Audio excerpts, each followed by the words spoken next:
High বন্ধুরা, তোমরা কেমন আছো? সবাই ভালো আছো নিশ্চয়ই, আমিও ভালো আছি। আজকে তোমাদের সাথে শেয়ার করতে এসেছি বাবার বাড়ি আর শ্বশুর বাড়ি দুই ফ্যামিলিকে আমরা আমাদের সাধ্যমতো কতটুকু দিতে পেরেছি এই পর্যন্ত, আর আমাদেরকে কতটুকু সাহায্য করেছে আমাদের বিপদের দিনে, আর আমরা কার বিপদের দিনে কতটুকু সাহায্য করেছি সেই ব্যাপার নিয়ে। তো দুই ফ্যামিলির কথাই আজকে আমি আলোচনা করব, তাই সাথে থেকে পুরো ভিডিওটা আপনারা দেখবেন। আসলে আমি আপনাদের সাথে এসব শেয়ার করার একটাই কারণ, সেটা হচ্ছে ওই যে বলেছি, বড় ছোট সবাই আছো যারা দেখতেছো, তো আপনি তুমি যাই হোক দুটোই বললাম। তো কারণ হচ্ছে যেহেতু তোমরা আমার একটা ফ্যামিলি, মানে ইউটিউব চ্যানেল আমার যেহেতু একটা ফ্যামিলি, তো ফ্যামিলিদের কাছে সব রকমের কথাই বলা যায় আর সব কিছুই শেয়ার করা যায়,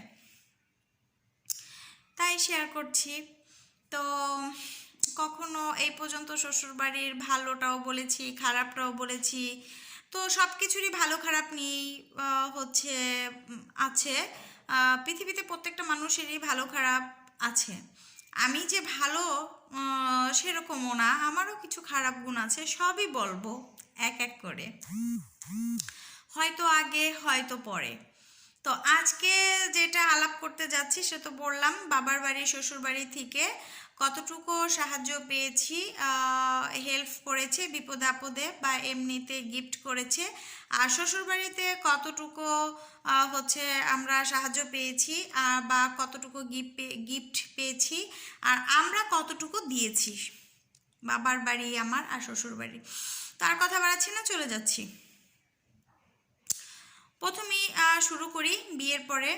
তো বিয়ের পরে হচ্ছে জামাইকে যা দেওয়ার মোটামুটি যতটুকু আমাদের সামর্থ্য ততটুকুই আমার হাজব্যান্ডকে তারা দিয়েছে, কাপড় চুপড়, তারপর আংটি, মোটামুটি যা যতটুকু তাদের পারছে তারা তাদের সাধ্যমতো সে ততটুকু দিয়েছে। তো তারা হচ্ছে আমার বাড়ি থেকে গিফট দিতে চেয়েছিল ঘরের ফার্নিচারগুলো, তো তখন তাদের বাসায় জায়গা নেই দেখে নিতে রাজি হয়নি। পরে বড় একটা বাসা নিল, তো আমার রুমটা আলাদা হলো, তখন এক রুমের ভিতরে বেশি কিছু সম্ভব না রাখার, তখন খাট, ড্রেসিং টেবিল আর হচ্ছে একটা আলমারি দিল আমার বাবারা। আর হচ্ছে বিয়ের সময় রুলি দিয়েছে আর কানের দুল দিয়েছে বাবার বাড়ি থেকে, এই তো। আর হচ্ছে কানের দুলটা আমার মেজো খালা গিফট করেছে, আর রুলিটা হচ্ছে মামা গিফট করেছে। তো মামার বিয়েতে আমার বাবা মা গিফট করেছিল, সেটাই আবার মামা গিফট করে দিয়েছে আমাকে। তো এই তো, তারপর শ্বশুরবাড়ি থেকে এক সেট গয়না দিয়েছে, সব কিছুই। আমার নানু আমাকে একটা টিকলি দিয়েছিল। এই তো, দেওয়া নেওয়ার কথাই তো বললাম গিফটের বিষয়। তারপর আমার শ্বশুরবাড়ি থেকে আমাদের বাড়িতে গেল, যারা যারা গিয়েছে সবাইকে গিফট কোড দিয়েছে, আমাদের সাধ্যমতো আমরা যতটুকু সম্ভব দিতে চেষ্টা করেছি, দিয়েছে। আর আমাদের বাড়িতে মানে আমার শ্বশুর বাড়ি থেকে বলতে যার যেরকম ইনকাম সে তো সেরকমই দিবে, এখানে শ্বশুর বেঁচে নেই, শাশুড়ি আছে। তো দিলে রুমালির বাবারই দিতে হবে। রুমালির বাবা হচ্ছে আমার মাকে আর আমার বোনকে ঈদ আসলে জামা কাপড় কিনে দিত। এই তো, এটা বিয়ের প্রথম প্রথম বলতেছি। তো এই তো, আর ঈদ আসলে আমাদের বাড়ি থেকেও রুমালির আব্বুকে টাকা দিত। প্রথমবার 10,000 দিয়েছে, তারপরে 5,000 করে দিত। প্রথম দুইবার 10,000 দিয়েছে, তারপর 5,000 করে দিছে। তারপর একটা সময় আমার মেয়ে যখন হলো তখন 5,000 করেই কয়েক বছর চালিয়ে গিয়েছে।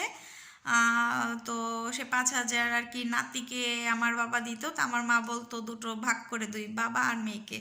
আমি কিন্তু ফাঁকা, আমাকে কিন্তু বিয়ের পরে শুধু হচ্ছে আমার বাবা একটা শাড়ি দিয়েছে চাঁদনি থেকে, আর টেকেরহাট থেকে একটা শাড়ি কিনে দিয়েছিল এই যে বিয়ের পরে। আর ফরিদপুরে হচ্ছে অম্বিকা হলে মেলা হয়েছিল, তখন একটা 3 পিস কিনে দিয়েছিল, আমি চেয়েছিলাম। তারপর বাড়ি গেলে বাসায় পড়ার মানে বিয়ের পরও হাজব্যান্ডের কাছে কিছু বলতে পারতাম না, লজ্জা পেতাম। কিন্তু সে দেখে দেখে দেওয়া উচিত ছিল, কিন্তু সেটা করতো না। তো আমি লজ্জা পেতাম। তো আমার হচ্ছে বাসায় পরার জামা কাপড় বাড়ি থেকে বানাই দিত। এই তো তারপর এক ঈদে হচ্ছে প্রথম ঈদে আমার বড় ননদ দুই জায়গায় একসাথে সুতি 3 পিস দিল।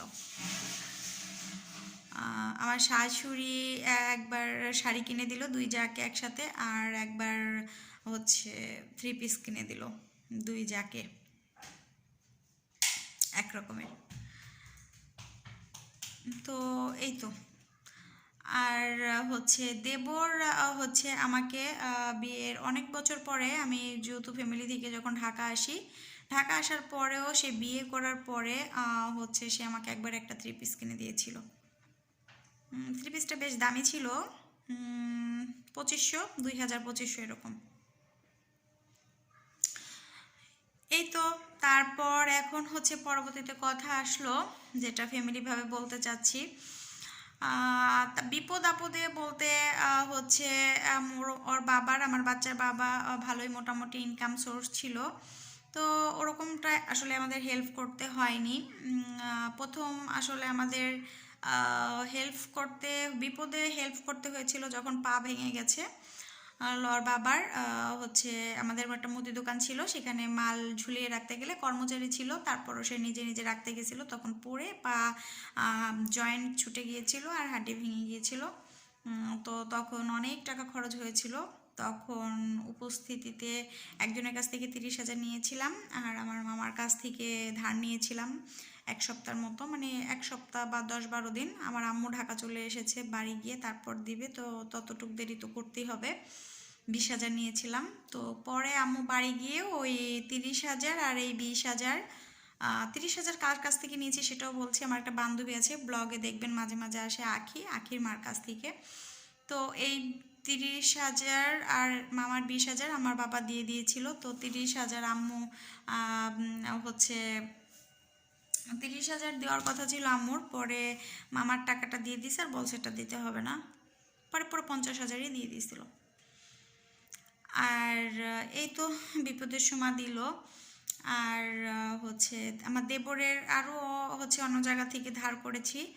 আর আমার দেবরের কার কাছে ধার ধার করে এনেছিলাম 20,000। তো যখন ধার করে আনি তখন ওর ওয়াইফ প্রেগনেন্ট ছিল, পর ওর ওয়াইফের যখন সিজার হয় তখন ওর টাকা ওকে আবার ব্যাক করে দিই আমরা। এই তো। তো দেবরের কাছ থেকে অনেক সময় আমার হাজব্যান্ড শুনেছি ধার এনেছে, আবার দিয়ে দিয়েছে, আবার আমার দেবর ওর বাবার কাছ থেকে ধার নিত আবার দিয়ে দিত, এরকম। তো আর হচ্ছে এই তো। আর আমরা দেওয়ার ভিতর বাবার বাড়িতে একটু হেল্প করেছিলাম একবার, সেটা হচ্ছে আমার আব্বু যখন বাইরে গিয়েছিল তখন হচ্ছে কিছু টাকা লাগছিল, লাখখানিকের মতো, তখন ওর বাবা দিয়েছিল। আর আমার দেবরের বিয়ের সময়, ছোট দেওরের বিয়ের সময় হচ্ছে আমার হাজব্যান্ডরা যে জমি বিক্রি করেছিল, সেই জমি বিক্রি করার টাকা পেয়েছিল 3 ভাই, বড় আর ছোট আর মেয়ে। ছোটো জনের যেহেতু বিয়ে, পুরো টাকাটাই বিয়েতে খাটিয়েছে, বড় জনও দেওয়ার কথা ছিল আর ওর বাবাও সবারই দেওয়ার কথা ছিল, কিন্তু পরে বড়জন হচ্ছে তার বউয়ের গয়না বানাতে যায় দিয়ে, তো সে যত টাকা তার জমি বিক্রি করার টাকা দেওয়ার কথা ছিল তার থেকে বেশি নিয়ে নেয়।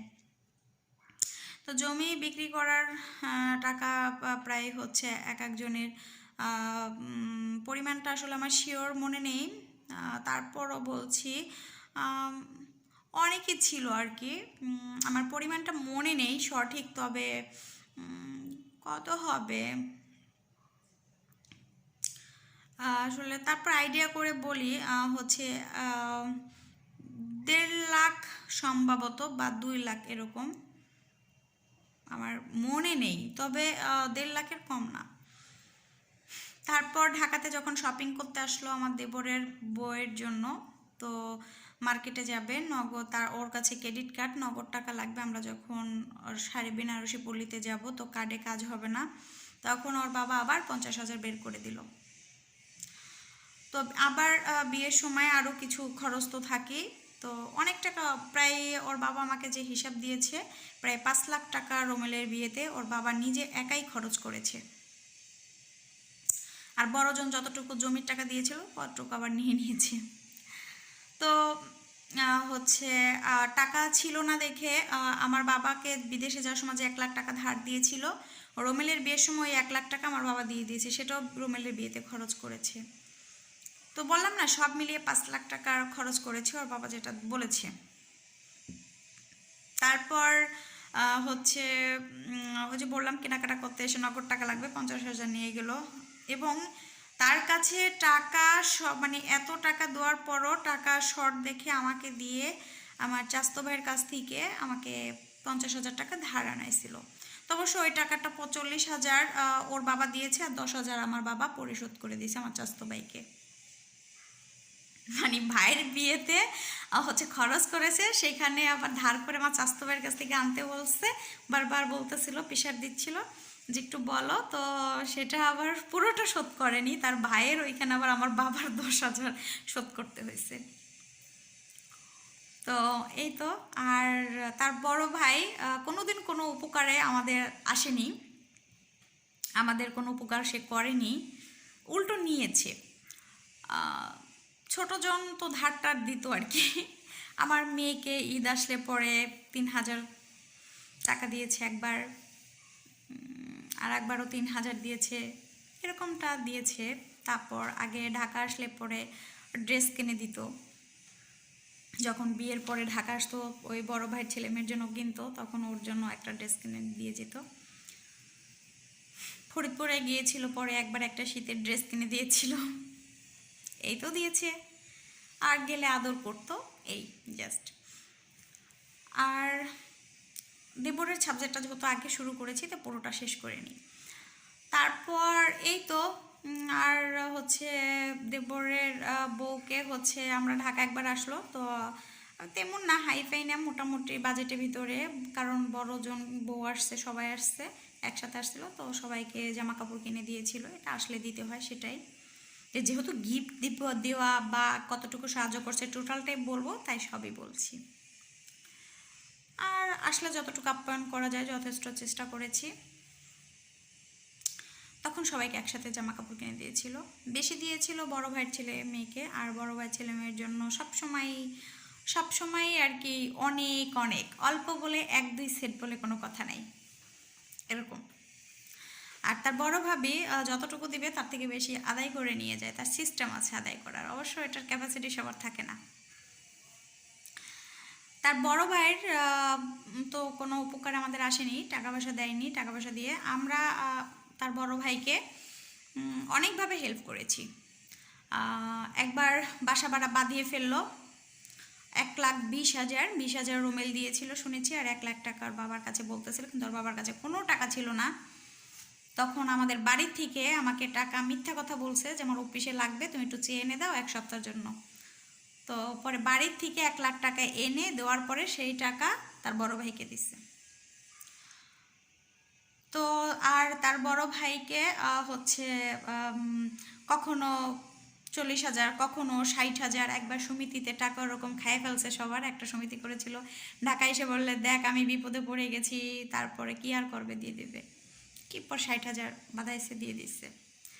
ফরিদপুরে শেয়ার নিছিল হসপিটালে, মানে হসপিটাল করবে জমি, তো সেই জমির হচ্ছে শেয়ার নিয়েছিল 25,000 প্রথম হতো, পরে সেই সব বললো শেয়ার নিল, সব বন্ধুবান্ধব মানে সব এক জায়গায় হওয়ার পরে। তো তখন আমি বললাম যে শেয়ার নিও না, তুমি তো ফরিদপুর থাকো না, না থাকি, বড় ভাই দেখাশোনা করবে। পরে আমরা ঢাকা চলে আসলাম, তার কিছুদিন পরে শুনতেছি ওটা ক্যান্সেল হয়ে গেছে। তা আমি একদিন বললাম যে ক্যান্সেল হয়ে গেছে, তো তো তোমার টাকাটা নেওনি, বড় ভাই নিয়ে আসছে, আইনা তো আমার আর দেয় নাই, কী করবো বলো। পরে শুনি ওটা হয়েছে, কিন্তু ওর বড় ভাই টাকাটা উঠাই নিয়ে আসছে। এমন কিটিকার লোক। তোর বড় ভাইকে খুব সম্মান করতাম, আস্তে আস্তে সম্মান ভক্তি শ্রদ্ধা করতাম, ওই যে বললাম ভাই নেই ভাইয়ের মতো, আস্তে আস্তে সব উঠে গেল।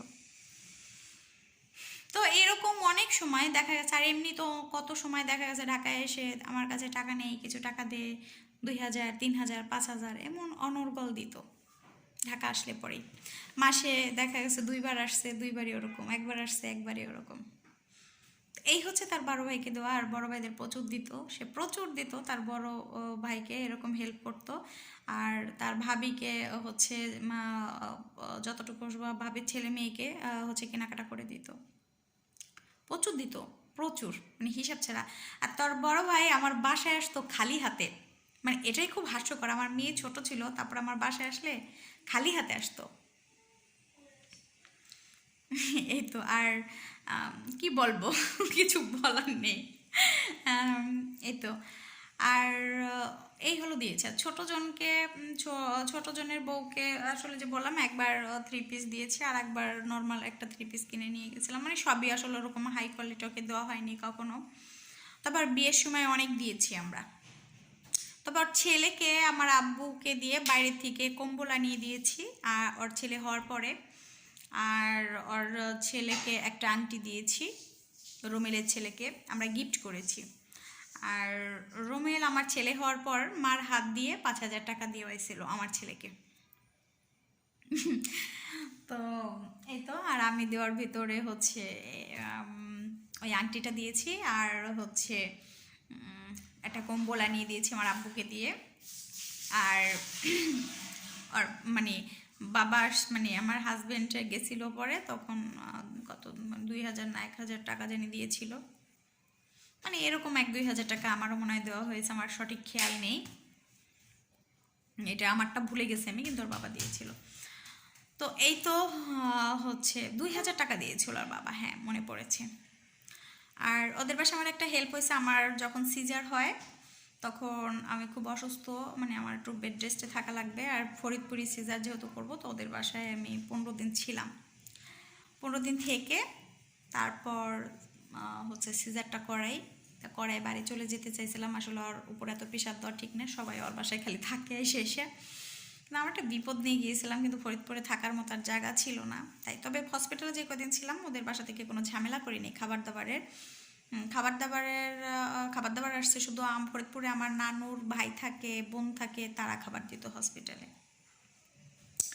কারণ আমাদের বাবার বাড়ির লোক আসছে। পরে সবাই বাড়ি চলে গেলো, আমার নানুকে নিয়ে হচ্ছে ওর বাসায় ছিলাম সিজারের পরে, মনে হয় একটু ঘা শুকাবে হয়তো বা 4-5 দিন বা 1 সপ্তাহ। তারপর মানে সব মিলিয়ে সম্ভবত ওদের বাসায় থাকা হয়েছে 20-25 দিন, মানে আসা যাওয়া সবটা মিলিয়ে বলতেছি। তারপর বাড়ি চলে গেলাম, বাড়িতে 21 দিনের মতো থেকে আবার ওদের বাসায় এসে কয়েকদিন থেকে ঢাকা চলে আসলাম। আর ফরিদপুরে গেলে পরে ওদের বাসায় উঠতে হতো, কারণ আমার শাশুড়ি ওদের বাসায়, এই কারণে ওদের বাসায় যেতে হতো। আর বড় জনের বোর অ্যাটিটিউড ভালো ছিল না, আলাদা আলাদা ওরা হয়ে গেছিলো, তো অ্যাটিটিউড ভালো না, যেতে বলতো না, হয়ে কিছু বলতো না দেখে তো ওদের বাসায় উঠতাম, যতটুকু করেছে ততটুকু তো বলবোই। তো যথেষ্ট ওর স্বামী আপ্যায়ন করেছে, মানে আর রেগুলারই তো থাকবো, গেলে পরে টানা কয়েকদিন থাকবো, তো ইলাহি কাণ্ড যে একদিনই করেছে এরকম না, যেহেতু থাকবো কয়েকদিন, তো মানে বড় ভাবের মতো আচরণ করে নেই, হাসি মুখে সব কিছুই করেছে। তো এটা পেয়েছি সেটা তো বলবোই। তো এই হচ্ছে দেবরের কাছ থেকে আমার পাওয়া, আর ভাসুরের কাছ থেকে দেওয়া, শুধু দেওয়া। আর ছোট ননদ দাওয়াত করে করে খাওয়াতো, ব্যবহারটা ভালো ছিল, কিন্তু বড় ভাইকে নিয়ে সমস্যা, সেটা বলবো, ওটাও বলবো। তো আর বড় ননদের কাছ থেকে একবার একটা জামা পেয়েছি, সেটাও তো বললাম। শাশুড়ির কাছ থেকে পেয়েছি, সেটাও বললাম। আর আমরা কতটুকু দিয়েছি ওর দেবরের বিয়েতে আর ভাসুরকে। আর আমাদের বাড়ি থেকে আমাদের বাসায় আমার মা বোন আসলে পরে আমার আর হচ্ছে আসলে পরে আমার বোনকেই শুধু আমার হাজবেন্ড কিনে দিত, দামি দেখে জামা কিনে দিত, একটা দুইটা এরকম, 1-2টা এরকম তো দিতই, একটা খুব কমই দিয়েছে, বেশি কম দিত আর কি। আর ঈদ আসলে আমার মাকে, বোনকে, সবাইকে দিত, অবশ্য আমার বাবাও দিত, ঈদ আসলে আমার ছেলে মেয়েকে দেয়। তো আর হচ্ছে এমনিতে হচ্ছে আমার বোন যখন বেড়াতে আসতো তখন শুধু আমার বোনকেই দিত, বোন মা দুজন আসলে শুধু আমার বোনকে দিত। তবে ওর বাবা আলাদা দিত, আবার আমি আলাদা কিনে দিতাম, কিন্তু আমি যে আলাদা কিনে দিতাম সেটা কিন্তু ওর বাবা জানতো না। ওর বাবা যেগুলো দিত সেগুলো দামি দামি জিনিস দিত, কিন্তু আমি দিতাম সেগুলো একটু কম কম দামি জিনিস দিতাম। আমি রেগুলার ইউজ করার জিনিসগুলো দিতাম, আর আমার হাজব্যান্ড দিত সেগুলো উঠে রাখার মতো ব্র্যান্ডের জিনিস, ভালো জিনিস দিত। তো এই তো। আর আমার মা আর বোনকে যে পরিমাণ দিয়েছি, মানে কাপড় চুপড়ি তো দিতাম বা অন্য কিছু, আর আমার বাবাকে ওরকম দেওয়া হয়নি, পাইনি। একবার পেয়েছিলাম ঈদে, তো ওর বাবা দিয়েছে একটা প্যান্ট আর শার্ট, আর আমি প্যান্ট শার্টের কাপড় কিনে দিয়েছি, একটা কিছু অল্প দামের গেঞ্জি কিনে দিয়েছি। বাবাকে তেমন কিছু দেওয়া হয়নি। আর আমার বাবা এমনি আমার মেয়েদের জন্মদিন, ঈদ, তারপর মাঝে এমনি এগুলো কম বেশি সবসময় দেয়। এই তো। আর বাবার বাড়ি থেকে আমার চাচতো ভাইরা যারা আসতো, হচ্ছে আন্তরিকতা খুব ভালো ছিল ওর বাবার, প্রচুর খাওয়াতো, প্রচুর মানে প্রচুর খাওয়াতো, আয়োজন ছিল অনেক। ঘুরতে কোথাও গেলে টাকা দিয়ে দিত, বলতো যাও নিয়ে খাওয়াও। আমার সেজ চাচার ছেলে সৌদি থেকে আসছে, ওকে আমি রেস্টুরেন্টে নিয়ে খাওয়াইছি, ও খাওয়াবে কিন্তু আমি খাইছি। বড় চাচার ছেলে এসেছে, তার তার তাকে আসলে একটু সব ভাইয়ের থেকে একটু বেশিই ভালোবাসতাম, তো সেই কারণে ওর জন্য প্রচুর করেছি, প্রচুর। যেমন খাইয়েছি এমন কোনো পিঠা নাই, খাওয়াই নেই, এমন কোনো কিছু আইটেম নাই যে ওদের জন্য করি না। আর ওর বউকেও মনে করেন হচ্ছে ভালো ব্র্যান্ডের 3 পিস, তারপর ওর বাবা কিনে দিয়েছে, আমার শাশুড়ি সালামি দিয়েছে, বাসায় ছিল যখন, তখন ওরা যখন আসছে, তারপর সাথে করে নিয়ে কোথাও ঘুরতে গেলে আমি ভাড়া দিয়ে দিতাম, তারপর কিছু খেলে টুকটাক একটু খাওয়াতাম, তারপর আলাদা করে ওর বউকে শাড়ি কিনে দিলাম 2টা। এটা করার কারণ ও আমার মেয়েকে 2বার টাকা দিয়েছিল, কত 2000 করে করে 2বার 4000 টাকা দিয়েছিল ঈদে, 2000 তো এই জন্য আর কি দুয়ার ভেতর এটাই দিয়েছে। আর আমার মেয়ে, আমার বাবা বাইরে যাওয়ার পর একটা চেন কিনেছিল, বলছিল ওরে দেখে নাইসে টাকা দেবে, তো ওর নেয়নি। তো এই জন্য ওর বিয়েতে আমি না গিয়ে করছি কি, যতটুকুতে চেন দিয়েছে ততটুকুতে ওর বউকে আংটি বানাই দিছি, যে কখন আবার খোটা টোটা দিয়ে বসবে। কিন্তু সেটাই জানেন, খোটারই দিয়ে দিয়েছে, কিন্তু আসলে আমি কিন্তু অনেক দিয়েছি, ওরা যতটুকু দিয়েছে তার থেকে অনেক দিয়েছি, অনেক আপ্যায়ন করছে আমার বাসায় যখন আসছে। আর রইল এবার মা খালাদের সাইড। মামার কাছ থেকে 20,000 টাকা পা ভাঙার সময় নিয়েছিলাম, ওই যে আম্মু দিয়ে দিয়েছে 10-12 দিনের জন্য। আর সেজো খালামণিকে আমার যতটুকু সাধ্য, সবচাইতে খালামণিদের ভিতরে সেজো খালামণিদের অবস্থা খারাপ ছিল দেখে আমার মা বলে বলে ওর বাবাকে দিয়ে দোয়াতো, আর আমার বাসায় আসলে পরে আমি তো দিতামই, যথেষ্ট দিতাম। এভাবে ভাঙায় ভাঙায় বলবো না, বাজারও অনেক সময় বাজার নিচ থেকে বিস্কিট টিস্কিট এটা সেটা কিনে টিনে অনেক দাম, আসলে মানুষ ভুলে যায়, হয়তো ভুলে গেছে। আর আমার জন্য কতটুকু করেছে বিয়ের আগে সেটা কিন্তু আমি আগে এক ব্লকে বলেছি, 3-4টা জামা হয়তো দিয়েছে, আর বাসায় ওদের বাসায় থাকছিলাম 6 মাসের মতো, খাইছি, বাইরে গেছি, ঘুরাইতে নিয়ে গেছে, এসব আর কি। তারপর তো বাড়ি চলে গেলাম। তো এই তো। আর মেজো খালামণির কথা কি বলবো, মেজো খালামণির বাচ্চা কাচ্চা ছিল না, আর আগে থেকেই খালামণির খুব আদর করতো, আর খালু প্রচুর আদর করতো, বাবার অভাব মেজো খালু পূরণ করেছে। আমার শত আবদার মেজো খালু পূরণ করতো, মানে যেমন মানুষ সেমনই তো আবদার, যা খেতে চেতাম তাই খাওয়াতো, ভাঙ্গা থেকে এনে বাড়িতে খাওয়াতো, দিয়ে যেত। আর কি বলবো, ক্লাস 5 পর্যন্ত তো জামা ঈদে দিবেই আমাকে। আর হচ্ছে ক্লাস 8 ওঠার পর একবার দিয়েছিল, তারপর নিজেদের সংসার নিয়ে ব্যস্ত হয়ে গেছে এটা। তারপরে আদর কিন্তু কম নেই, আদর করতো অনেক। তা আমি তেমন কিছু করতে পারিনি। একবার ঢাকা আসছে, তখন আমার নতুন সংসার, ঢাকা আমি শুরু করি, তখন হাতের অবস্থা ভালো ছিল না, প্রথম প্রথম সংসার অনেক খরচ তখনই এসেছিল, তেমন কিছু দিতে পারিনি। নর্মাল একটা 3 পিস দিয়েছিলাম তার মেয়েকে, আর ছেলেদের গেঞ্জির কাপড়ের 2টো ড্রেস দিয়েছিলাম।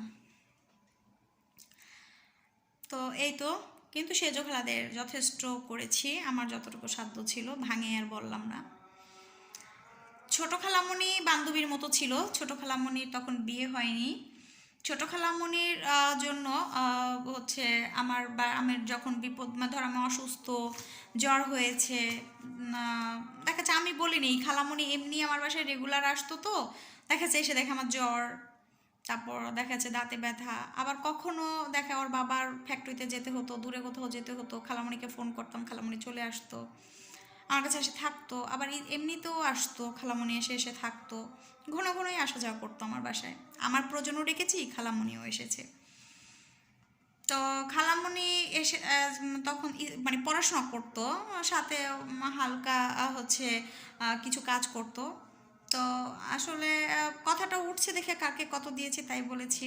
তবে ছোট খালামণিকে আমার হাজব্যান্ড খুব ভালো জানতো, কারণ আমি গল্প করতাম ছোট খালামণির কথা। তো ছোট খালামণিকে কয়েকবার ড্রেস কিনে দেওয়া হয়েছে, ওর বাবা দিয়েছে। আর খালামণি বললে নিবে না, এই জন্য বাসায় আসলে পরে আমার বাসায় যে আসতো আমি ফোন করে আনতাম, বলে আসতো। তখন দেখা গেছে কি অনেক খালামণির বই নিয়ে আসতো, তো পড়াশোনা করতো, বইয়ের ভিতরে 1,000 টাকার নোট, 500 টাকার নোট ভরে ভরে দিতাম।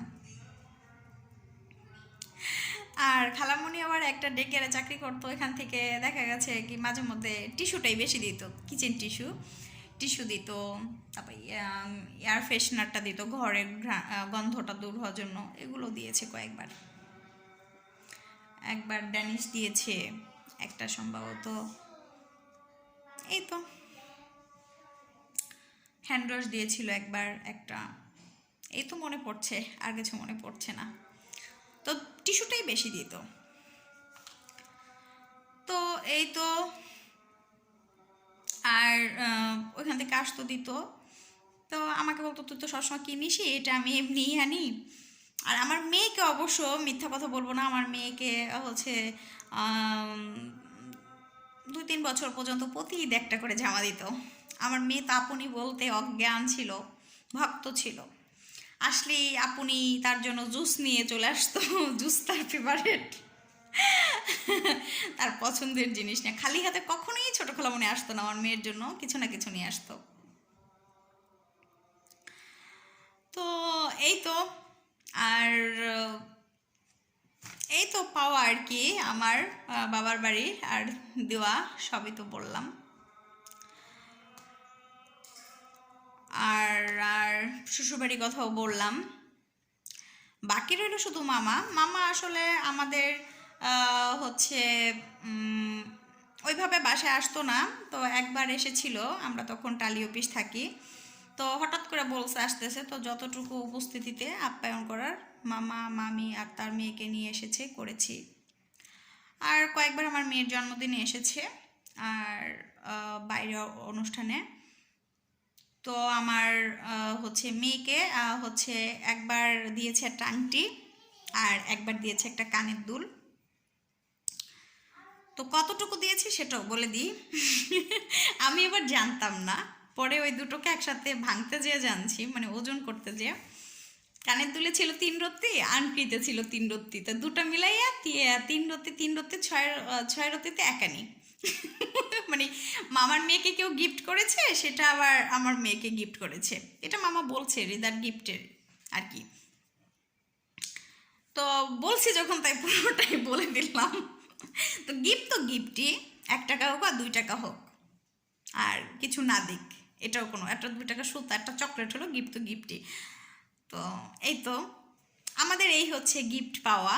আর মেজো খালামণি আমার মেয়েকে ছোটবেলা থেকেই, খালুর গার্মেন্টসের দোকান আছে, জামা কাপড় দিত, তো রুমালি একটু সফট জাতীয় জামা পরে, তো মানে সুতি হোক বাসায় পড়বে, তো একটু খালামণি একটু খড়খড়ে টাইপের দিত। তা আমি তো আসলে বলিনি, ছোট খালামণি একবার নাকি বলে বলছে যে ওরে তো একটু নরম কাপড় পরায়, হচ্ছে এই টাইপের দিস না। তারপরে খালামণি দেখি একটু নরম কাপড়ের গুলা দেওয়া শুরু করলো।